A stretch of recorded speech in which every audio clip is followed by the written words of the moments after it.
Y la pregunta única que se hace es, por ejemplo, Imatan yachanki, ¿qué sabes?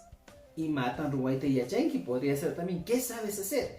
¿Y cuáles serían las posibles respuestas en este caso? Por ejemplo, si me preguntan, Juanita, Imatan yachanki, ¿qué sabes? Yo respondería de la siguiente manera.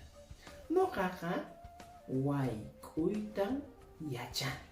Yo sé cocinar. No jaja, tusuitan yachani. Yo sé bailar. No jaja, helkaitan yachani. Yo sé escribir.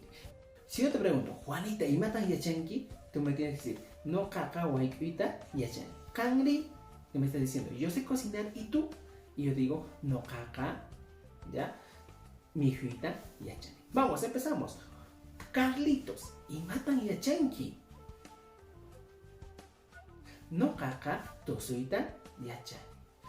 Juan, Imatan yachanki. No kaka, puñuitan yachani.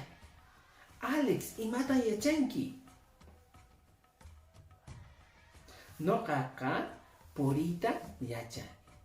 Si te das cuenta, esa es la estructura de las conversaciones que vamos a utilizar. Espero que te haya gustado el video y no olvides de compartir porque seguro te va a ayudar y también a nosotros nos ayuda. Nos vemos en el siguiente video y no olvides de dejar tu comentario y tus respuestas en nuestro canal de YouTube.